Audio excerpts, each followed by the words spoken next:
Olá, sou Marco Gabaldo, estou aqui no stand, no podcast da Tupan Aircraft e estamos aqui com 3 hóspedes importantes. Estamos aqui com Igor, por favor, se apresenta. Boa tarde, meu nome é Igor Rafailov, eu sou designer de incorporação e piloto planador e safety. Bom, Marlos, se apresenta. Pois não, é um prazer estar aqui com vocês aqui no podcast da Tupan. Me chamo Marlos Fernando.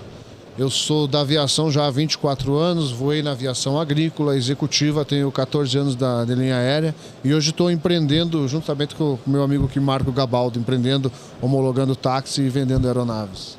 Bom, e aqui temos o Eno e... É um nome difícil, vai. Eno Zibert, é um prazer. Eu comecei minha vida aeronáutica como navegador. Logo não se precisava mais navegador a bordo dos aviões, que o piloto aprendeu a voar sozinho, a navegar, e me tornei controlador de tráfego aéreo. Depois em engenharia de sistemas e tenho trabalhado com a ICAO em alguns projetos de implementação e também para algumas fundações aqui em São Paulo, incluindo a Exult. Uau, ótimo, gente incríveis aqui. Então, gostaria de começar exatamente com você, sobre a importância do controle de tráfego aéreo no contexto nosso, que vai ser agora de Vante, drone grandes e VTOL.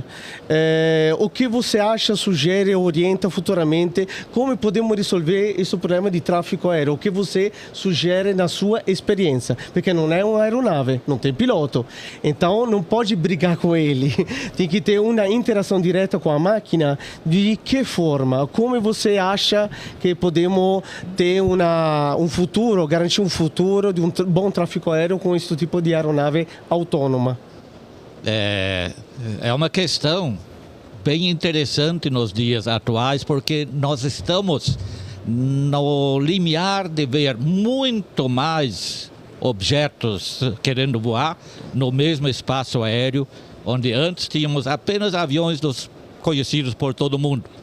Agora, mesmo nessa feira, vemos drones e os novos aviões não tripulados ou inicialmente tripulados para a mobilidade aérea urbana ou até regional. É uma mudança de paradigma que está se aproximando muito rapidamente e no mundo todo há gente preocupada com o aspecto de se estamos andando suficientemente rápido para nos preparar para esta nova demanda. Ok, então temos um cenário, vamos dizer, tanto excitante quanto preocupante. Então, eu sei que o Departamento de Espaço Aéreo vai adotar esta linha de ter de usar um software para traçar um percurso, vamos dizer, um espaço, um corredor aéreo, e o operador comprar a concessão de uso desse software e automaticamente ir um certo específico espaço aéreo ou corredor aéreo. Isso você acha que pode ser uma solução?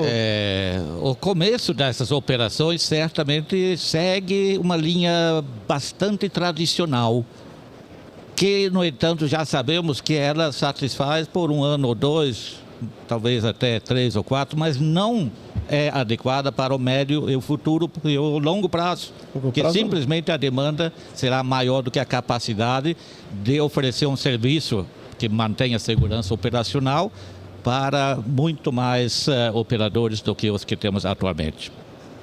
E você, como piloto, Marlos, o que você acha? Olha, você teve muito problema e experiência ao mesmo tempo sobre isso. Esse realmente é um assunto vasto e importante, né? Nós, como operadores do sistema, o que eu posso destacar aqui é a falta de recurso humano hoje. E como o Eno destacou, hoje nós vamos ter um desafio de muitos tipos de aeronaves sendo integradas, né? E por mais que a tecnologia esteja caminhando e tentando fazer toda essa comunicação sozinha, mas a gente depende de recurso humano ainda qualificado. E qual que é o problema hoje? Hoje, os controladores contemporâneos ao Eno são controladores que tinham um propósito de ir lá trabalhar, estudavam muito para fazer. Hoje eles fazem um concursinho aqui muito fácil, 8 horas no máximo, não é? fazem um concurso lá e passam para ser controladores. Sim. E aí o problema é o quê? São pessoas despreparadas para fazer o controle do tráfego aéreo hoje. Está havendo muito problema isso com pessoas despreparadas. Então, se você chega numa terminal hoje, voando eu como na qualidade de piloto de linha aérea, chegando numa terminal São Paulo, você chamou o controlador, a primeira coisa que ele vai te falar é aguarde. Ele nunca está disponível, nunca está... Você faz uma solicitação, aguarde. Nunca está disponível, nunca está pronto a te responder algo. Isso coloca a segurança de voo muito em... E agora destacando um sistema importante para o lado do automatismo, que é o ADS-B. O ADS-B significa Automatic Dependence Broadcast, Surveillance Broadcast, que é um sistema que ele identifica a posição do avião via GPS. E para acompanhar ele. Porém, ele transmite em sinal de rádio, certo? Para as outras aeronaves, para antenas na Terra. Para quem não sabe, é tipo Flight Radar 24, você vê o aviãozinho, não é isso? Para quem não conhece, tá? O Enio que me corrija se eu estiver errado, mas a partir de 2022 foi a obrigatoriedade. 2022 foi obrigatório, porém só em espaços RVSM. Em alguns espaços aéreos, IFR. Ou seja, essa seria uma solução muito boa para integrar nesse sistema todo aí também, né? E nós reduzirmos essa dependência dos recursos humanos hoje, que estão muito escassos. Hoje, um controlador como o Eno não existe no mercado. Eu até, a formação básica inicial dos controladores não mudou muito, mas temos muito mais tecnologias, então talvez tenha que se rever, inclusive, a programação dessa formação. E, a propósito, esse mês de junho, lá em Durban, na África do Sul, haverá outro encontro promovido pela ICAO sobre o Next Generation of Aviation Professionals. E igual acontecerá também na Eurocontrol, exatamente para tratar dessa incerteza sobre quais são as necessidades, as qualificações que queremos, as habilidades que se exigirá dos novos controladores de tráfego aéreo. Sim. E não é tanto de horas, como também até da aptidão para isso. A resposta. E já há muito tempo eu fiz vários cursos na América, e de cada 100 candidatos a controlador, só 28 conseguiam aprovar como controladores plenos. Os demais, eles sofriam uma queda no processo. Aqui no Brasil sempre fomos mais eficientes nessa formação. Sim, eu vejo exatamente isso. O Igor, quer contar um pouco mais o que você acha disso? Eu acho o seguinte, eu falo agora como gestor de recursos humanos, onde me graduei, além de ser piloto, tá? Eu meu mestrado em design. Como controlador como gestor de recursos humanos, o que está acontecendo, principalmente nessa geração atual, diferente da geração, tá? Baby Boomer? O que a gente percebe na aeronáutica é que o controlador entra e não quer fazer carreira, ele quer usar a função de controlador como meio para fazer trampolim. Concurseiros. Porque ele pode ter dentro das escalas, eu não sei se você sabe, que a escala de controlador de tráfego aéreo são só 5 horas por jornada. São 3 horas de trabalho, uma de descanso e mais 2. Terminou a jornada. Então, muitos veem essa oportunidade de tempo para fazer outras atividades e aí largam, cedo ou tarde, a função de controlador de tráfego aéreo. E aí decai a qualidade. Faz muito sentido isso, explica muita coisa. O número de horas até é variável por local, né? Tem local em que são menos horas, outras são mais. Tipo, num controle como o de São Paulo, que é de alta densidade de tráfego aéreo, realmente o período ininterrupto de um controlador estar na posição não pode ser muito grande, mas a jornada costuma ser 6, 8 horas, na média 160 horas por mês. Mas como é em trabalho de escala, claro que surge essa tentação até de buscar alguma outra oportunidade. Alguns chegam ao oficialato e outros buscam outras formações, porque Isso é natural, né? Acho que eu não conheço praticamente nenhum contador que não seja apaixonado pela profissão, mas não exatamente pela condição de trabalho. Aí já depende muito das condições locais.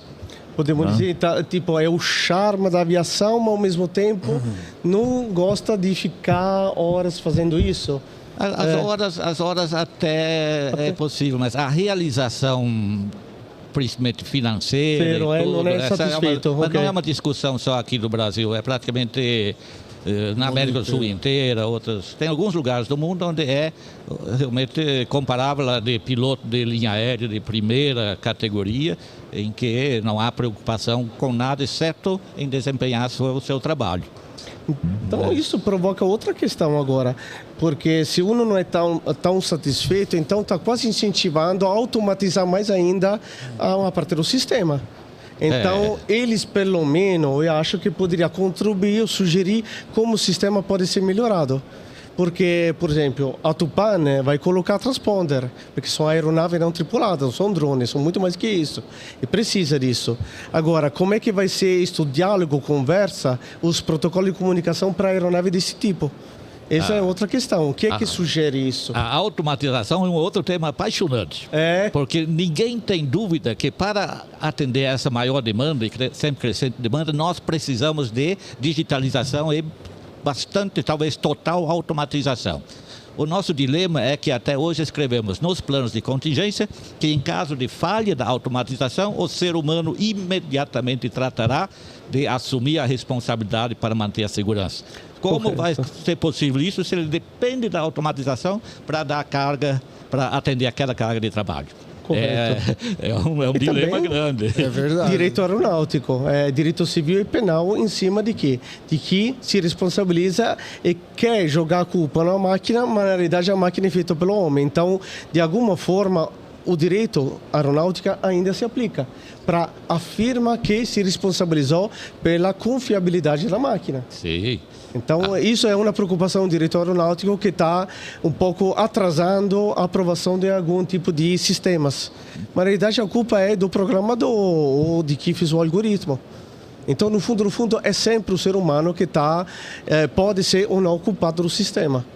Ok? Então, é isso que é o debate. E tem que ser mais maduro e tranquilo agora, entre as partes. DCEA, o Departamento de Espaço Aéreo, a ANAC, vai decidir quem, como e qual critério selecionar a firma e o algoritmo para fazer isso. Isso é a parte mais importante que falta para poder fazer o passo sucessivo. Ok? Também. Eu acho que, não sei, para você faz sentido isso ou falta alguma coisa que esquecemos? O DCEA, hoje eu vejo como uma organização que está muito mais proativa que nos meus tempos de trabalho nessa área. Ele participa de praticamente todos os grandes fóruns, os grupos de trabalho, os painéis da ICAO, porque nós tínhamos há muitos anos uma tendência de olhar para outros estados e para a ICAO para então praticamente copiar. Sim, é mesmo. Hoje não dá mais isso, porque não tem de quem copiar. Nessa área de drones e dos eVTOLs, desses não tripulados, nós estamos exatamente no mesmo estágio que aqueles a quem antigamente olhávamos como exemplo. Tem que trabalhar junto e há toda uma política, oxalá se consiga manter, de colaboração, de chamar a indústria, de organizar os fóruns em que todos têm a oportunidade de, a preocupação minha é essa, como resolvemos isso de maneira colaborativa, que é a palavra-chave, né? Sim, exato, concordo. Só não serve para minha mulher que ela não colabora quando eu preciso fazer almoço e lavar a cozinha ao mesmo tempo. Boa, gostei, vai. Bom, vamos fechar por aqui por enquanto, hoje, mas queremos mais chamar, possivelmente amanhã ou outro dia, vamos organizar mais podcasts sobre esse tipo de assunto. Muito interessante. Ok? A questão do controle, né? Hoje a gente vê a IVE desenvolvendo aí o UTM. Boa, né? Bem lembrado isso. Name Traffic. Aí muda, é management, não é mais control. Bem pensado mesmo. É uma filosofia diferente, né? É management, não é mais o control. Isso, Sim. E né, com sistemas aí para os VTOLs e tal. Então isso vai eliminar a mão de obra, é claro, até integrar todo, o dilema vai ser integrar o atual com... Mas eu acho, sabe o que vai acontecer? Primeiro vai ser a nossa, vamos dizer, cobaia. Para rotas definidas. Rota definida. Mas eu acho que a nossa cobaia vai ser a aeronave não tripulada primeiro. Uma vez que você faz teste e sacrifica, vamos dizer, alguma aeronave que vai acontecer, vão cair, depois se passa para passageiro, então a fase de VTOL vai ser logo depois. Pode ser que até estrategicamente muitas firmas de VTOL estão aguardando primeiro o caminho de aeronaves não tripuladas como é a nossa, o drone um pouquinho mais grande, para ver o caminho burocrático e o papel do governo e o poder público em cima disso, para ver como é que vai ser a questão de responsabilidade, acidente aéreo, etc. Feito isso, vamos caminhar logo depois para a questão de VTOL, porque as pessoas têm que ser, a vida tem que ser preservada. Então, no fundo, a máquina está para isso. Se quebrar a máquina, não é um grave problema. Agora, começa a morrer um monte de pessoas, outra história. Tivemos aí, não é? Concorda? Aquele acidente que teve nos Estados Unidos do helicóptero com o avião. Bem lembrado óbvio isso. que é algo que a gente não pode comentar, né? Mas tem um grande indício de que teve um problema com o controle, né? Enfim. Mas é isso aí. De falta de coordenação, com certeza, embora o resultado final da investigação ainda não mas não a falha humana... E hoje, tipo, essas coisas novas, todos nós trabalhamos para evitar acidentes. Exato. Mas esse não é um mundo perfeito. Então, nós temos que preparar-nos para que se mantenha os incidentes e acidentes no mínimo possível. Exato, aceitável. Aceitável. Isso. Até hoje eu vi uma expressão de nível mínimo de segurança, mas faltou a palavra nível mínimo aceitável. Nível de limite aceitável, exato. Porque até a ANAC sabe que pode acontecer alguma coisa. Portanto, é manter esse número baixo. E tem que dizer que este ano passado, foi um pouquinho mais elevado que o normal. Então, tem que começar a acordar e dizer por quê, o que deu errado. Será que o excesso, eu não acho que é automação, o problema é excesso, como ele disse, de número de aeronaves está aumentando. Civil, comerciais... Militares estão aumentando em geral no inteiro mundo mais. Então, tem que o controle aéreo tem que se proporcionar ao número de aeronaves. Se você vê Flight Radar 24, tem dia que é lotado totalmente, não dá nem para enxergar o mapa do nosso mundo. Entendeu? Mas vamos fazer o seguinte, então vamos deixar isso debaixo, esta questão para a próxima vez. Por enquanto, a Tupan, o podcast da Tupan Aircraft agradece novamente o Igor, o Marlon e o Eno, ok? Uma boa tarde para todos. Obrigado. Nós agradecemos você, Marco.